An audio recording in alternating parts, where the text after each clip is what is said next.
Cireng adalah makanan ringan yang berasal dari daerah Sunda yang dibuat dengan cara menggoreng campuran adonan yang berbahan utama tepung tapioka. Makanan ringan ini sangat populer di daerah Priangan dan dijual dalam berbagai bentuk dan variasi rasa. Makanan ini cukup terkenal pada era 80-an. Ada seorang ibu yang memiliki 3 orang anak yang tinggal di desa Rawajaya, Kecamatan Tabir Selatan. Namanya Ibu Ika Juwita, seorang ibu yang sangat luar biasa. Hanya dengan mengandalkan jualan cireng dengan keuntungan yang tidak seberapa, harus terus Ibu Ika lakoni demi menghidupi ketiga anaknya sendirian. Nama saya Ika Juwita, umur saya 36 tahun. Saya tinggal di SPH Desa Rawajaya. Di sini saya numpang di rumah orang, tinggal sama ketiga anak saya. Almarhum suami saya sudah meninggal dunia karena sakit. Sudah 10 bulan suami saya meninggalkan saya, karena itu saya harus berjuang sendiri mencari nafkah untuk ketiga anak saya.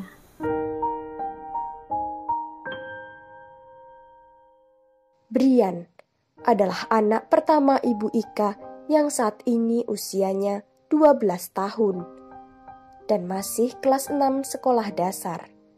Sedangkan Sabrina adalah adik Brian yang usianya masih 10 tahun yang saat ini masih kelas 4 sekolah dasar. Sementara sang bungsu Rafa masih berusia 14 bulan. Mereka bertiga yang menjadi penyemangat Ibu Ika untuk terus berusaha agar mereka tetap bisa makan dan sekolah.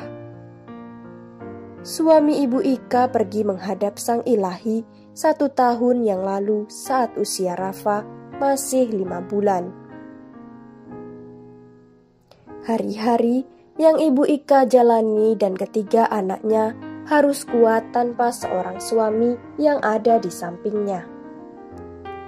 Sementara rumah yang ditempati ini adalah rumah milik warga sekitar yang bersedia memberikan tumpangan kepada Ibu Ika dan anak-anaknya, tanpa harus membayar setiap bulannya.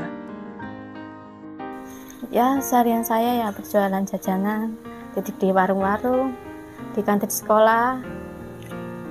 Seberapa pun hasilnya saya tetap bersyukur karena Yang Maha Kuasa tetap memberi rezeki untuk saya dan anak saya, untuk sehari-hari buat makan.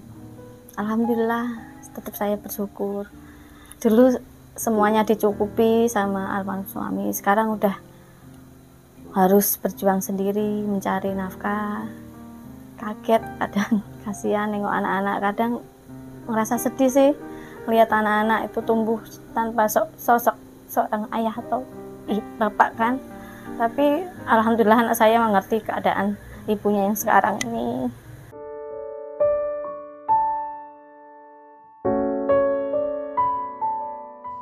Cireng adalah olahan andalan Ibu Ika yang saat ini bisa Ibu Ika bikin dan kemudian dititipkan di warung-warung yang dekat rumahnya.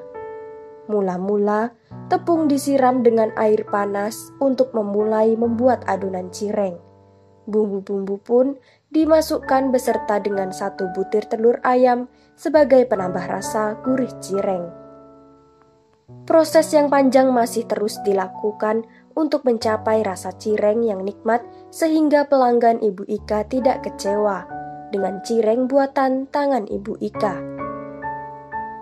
Modal yang harus dikeluarkan untuk membuat cireng 100.000, Ibu Ika hanya mendapatkan keuntungan 20.000 saja. Serasa tidak pantas dengan lelah dan proses pembuatan cireng yang memakan waktu. Namun, apa boleh buat, inilah yang bisa Ibu Ika lakukan agar dirinya dan ketiga anaknya tetap bisa makan. Ini kan hari ulang tahun anak saya yang cewek, tapi saya masih belum bisa beliin kue itu loh, Mbak. Ya, kemarin kan abangnya kan pas ada duit tak beliin roti, kue, cuma ala kadarnya ngajak teman-temannya. Sekarang tanggal 30 kemarin yang cewek, udahlah Bu nggak usah dibeliin, tapi kan aku pengennya itu ibunya pengen bahagiain gitu loh Kak. Tapi ya mau gimana lagi, keadaannya kayak gini ya udah.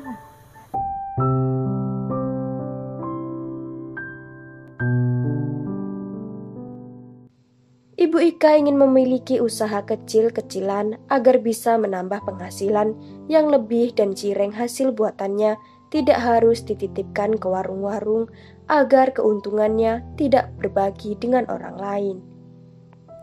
Namun, apa boleh buat, modal tidak ada. Yang terpenting sekarang, anak-anak Ibu Ika masih bisa sekolah walau terkadang sangat berat untuk biaya sekolah mereka. Namun, Ibu Ika tidak patah semangat agar anak-anaknya tetap sekolah dan kelak menjadi anak yang pandai. Saya jualan basreng ya sehari-hari kadang ya dapat 35-50 ribu, itulah saya titip di warung-warung. Itu aja, harus bikin di rumah, lama prosesnya, tapi ya tetap saya harus jalani dengan ikhlas dan sabar, itulah kuncinya pokoknya.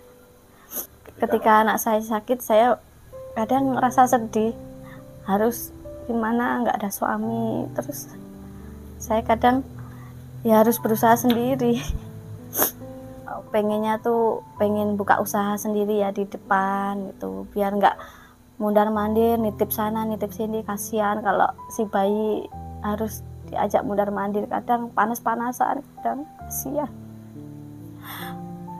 Demi anak-anak saya harus kuat, makanya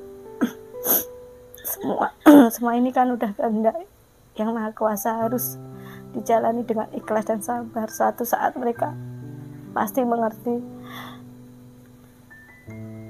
Saya terima kasih kepada keluarga Jumat Berkah yang sudah mau membantu saya dan anak-anak saya. Semoga Jumat Berkah sukses terus ke depannya dan selalu amanah, lancar rezekinya.